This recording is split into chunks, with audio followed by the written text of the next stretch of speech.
So we are getting close to wrapping up chapter 1. We have 2 sections left. Section 5 is just going to be a pretty short little section, so we'll cover all of it today. Section 6 is going to take us a solid 5 days to get through. So we're going to spend a lot of time on the next section. What is the next section? Looking at word problems. Yeah. That's going to make my break out. Oh, we will not. I hate word problems. But we are going to have a new attitude this year, and we're going to love it, and it'll be great. No, I don't think it's going to change. It hasn't changed my whole entire 12 I have years. never taught you until this year. This is the year. It's going to change. I never got good grades in math until Okay, so today, just linear equations. This is really just setting us up for the next section where we're solving word problems, so making sure you guys remember how to solve linear equations. You know, I'm not worried if I give you something like 2x plus 5 equals 6. I know you can solve that.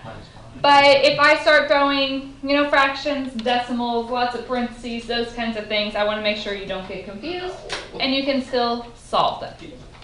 So, let's say I ask you to solve this equation. PIMDAS. Yes, got to remember your order of operations. So you start with parentheses. Please excuse my dear Aunt Sally. Yes, then exponents. Multiply and divide going left to right, add and subtract going left to right. I swore I learned it just as the way it was. Like it wasn't from left to right. It was, Oh, you just went through and did all the multiplying, then it was like until 5th grade. I mean, we probably only started like in 3rd or 4th grade. But I always learned it. There's no left to right. It's just multiply and divide. because everything's commutative besides division. Yeah. Okay. What would you do first on the left? Distribute the 3. So we have 10 plus 6x minus 12. On the right, what do we do? All right, so that's 17 minus x minus 5. If I combine like terms on each side, so 10 minus 12 is negative 2 plus 6x. 17 minus 5 is 12 minus x. All right, we need our x's on the same side, so I'm going to add over this x. Can I move my 2 at the same time? Yes. Yeah. So we have 7x equals 14 divided by 7, and x is 2. Keep in mind on these, you don't have to have nice, pretty answers. So we can have fractions or decimals in our answers. You should always be able to check these answers. How? Plug it back in. Plug it back into the original if you're not sure. So they are easy to check. All right. Look at this one.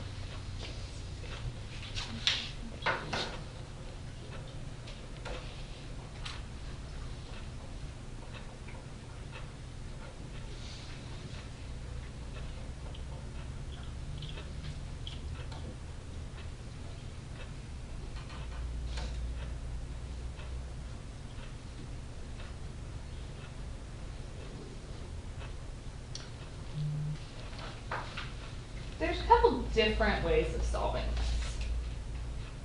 Really, actually, probably 3 different ways. Give me one. Like denominators. Okay. So I heard 2 different ones thrown out already. You can multiply everything by 6. What would that do for me? It would get rid of all the fractions. I heard get a common denominator, which will, then we could have the same thing over here and then multiply and get rid of our fraction. Do you guys have a preference on which one we do first? Multiply by 6. Multiply by 6. When you do that, you have to take every single term by 6. So remember, your terms are separated by addition and subtraction. So that's a term, that's a term, and that's a term. And multiplying all of those by 6. So those 6's cancel and give me an x plus 7. What happens on this one? What's 6 divided by 2? 3. So that's really just like a 3 times my 2x minus 8 equals negative 24.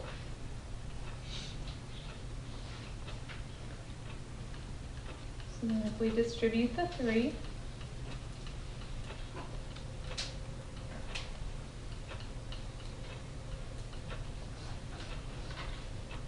add like terms, so that would be a 7x.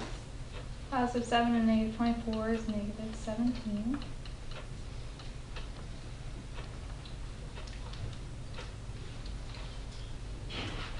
Add over the 17.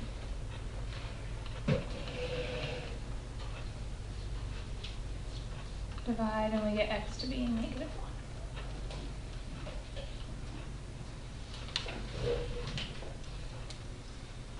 1. I just want to kind of walk through if you had done it any of the other ways, so you guys don't have to write this down, but I just want to show you, because sometimes our minds think differently, so I want to make sure no matter, oh, I don't know what just happened there. You're erasing everything. Yeah, I don't know what's going on. That was weird. Okay. If we had gotten a common denominator, what's the common denominator between 6 and 2? 6. So you would have to take this one times 3 on top and bottom.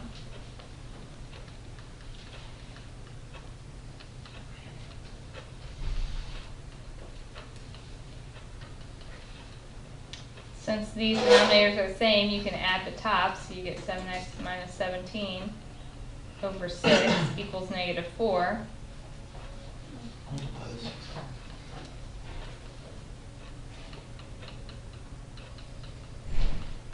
Add over your 17, and you get x equals negative 1.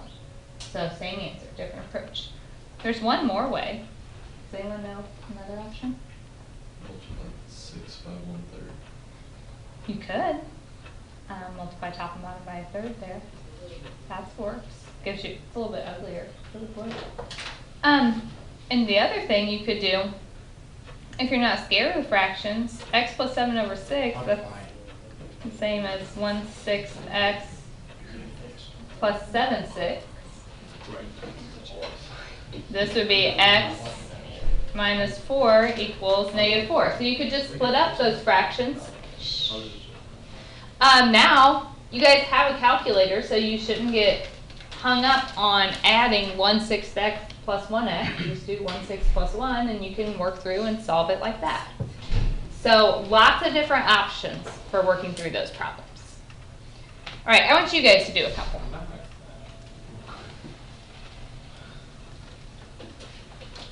So the first one, I think most of you just tried to multiply to get rid of these fractions.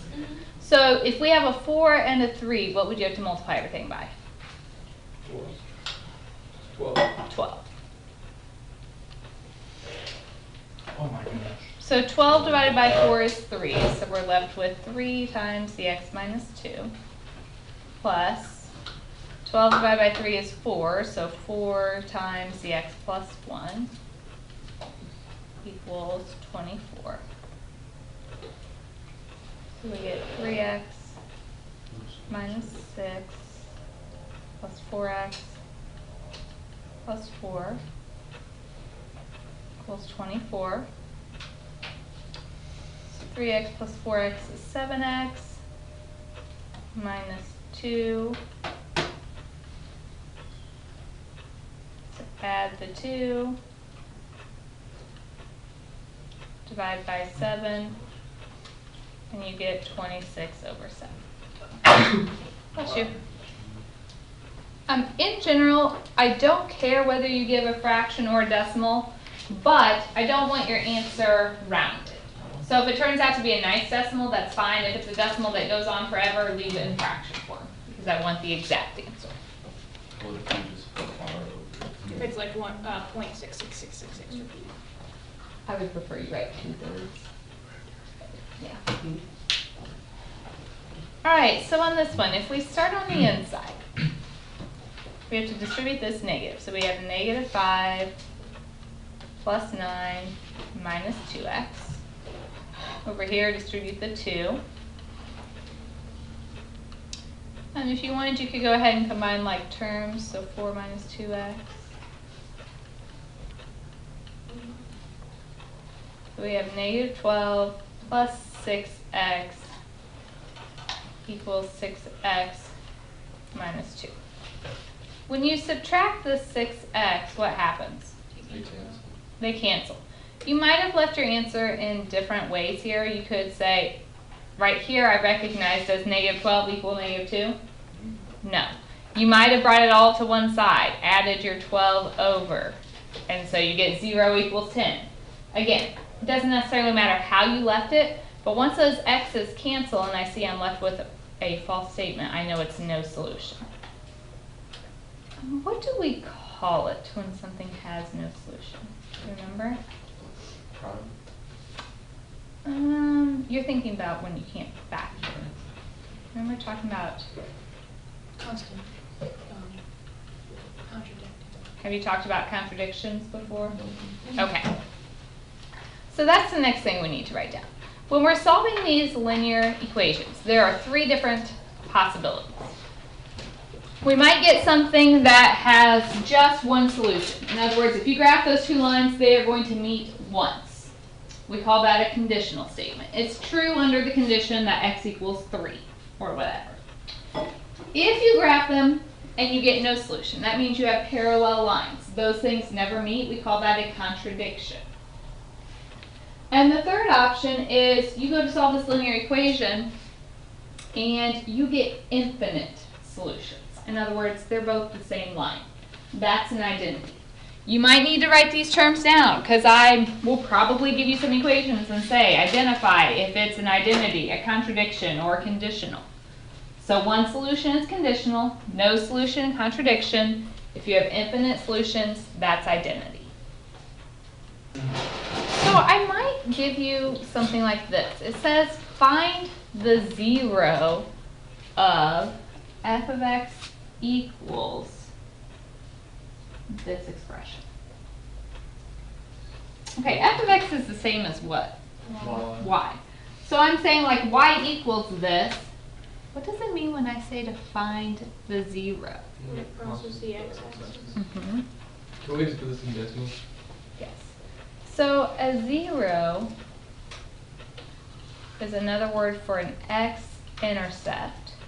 When you find an x-intercept, what do you do? So how do you find where it crosses the x-axis? Y equals 0? So it's saying your y equals 0. F of x is my y, so it's saying plug in a 0 for that. And then let's solve.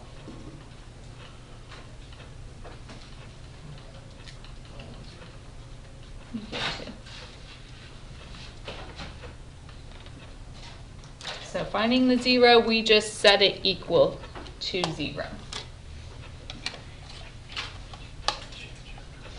So first steps, we just distribute everything. We have our 0.06x, 9.009 times 15.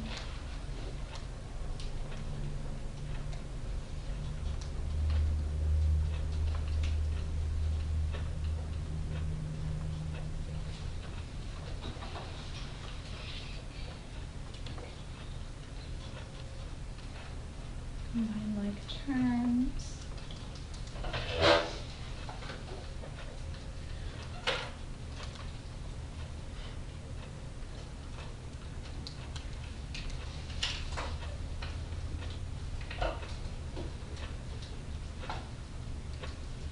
I'm going to add over my 0.03x. And 5.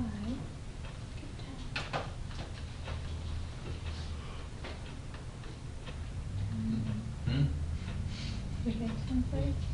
I lose it. If you get 10, What's- that's how many decimal places. Oh. Wait, guess you can't really What'd you tell. get to? I got -2. No. Put 0.3 divided by 0.03 in your calculator. No, I got lost one. Okay, let's back up. So we set it equal to 0. We distribute the 0.09. So 0.09 times 15, did you get 1.35? Yeah. Minus 0.09x. Negative 0.07 times 15 is negative 1.05. Then we added like terms. So a positive 0.06 and negative 0.09 is negative 0.03. Oh, there's an X? Positive 1.35, negative 1.05 is positive 0.3. I added my x term to the other side and then divided.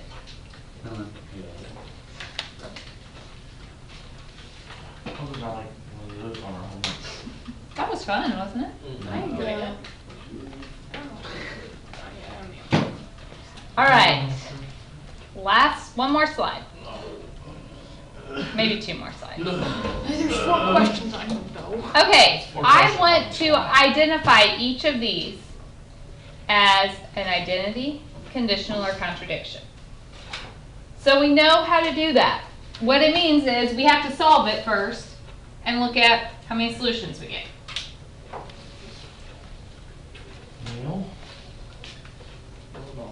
So the first one. You with me, Gage? Mm-hmm. Why don't you pick up your head then?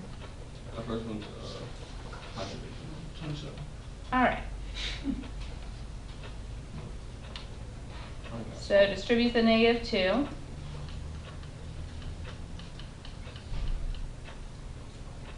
We get x minus 8 equals x minus 8. If you subtract your x, Wait, wouldn't it? It's the same line. yeah, you subtract your x's over, you get -8 equals -8. In fact, maybe That's an identity. This is a true statement. There's no more x's. So that means there are infinite solutions. So it is an identity. You have to write infinite solutions. Yes, because technically that is the solution. Basically, all real numbers, whatever you plug in for x, this is going to work. And then the type of equation then is an identity. Ew. All right. B. Question, knock it off. for real. You want me to come back there? So if we add our 4, divide by 5, we just get x equals 3. What does that mean? What type of equation? Conditional. I don't feel too bad for this. All right, so if you get an answer, it's a conditional. I'm gonna go on a hunch and say the last one's gonna be your contradiction. Well, let's see.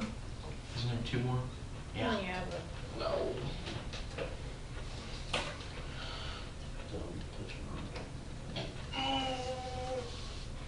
So we get 9x minus 3 equals 9x plus 7. If we subtract our 9, we have -3 equals 7. What does that mean? No solution. Contradiction. Are we okay with these? Do we need more? No. Okay. I need it now. My It's the bad. beginning of the day. Exactly. Only Tuesday. I got up and I had to wash my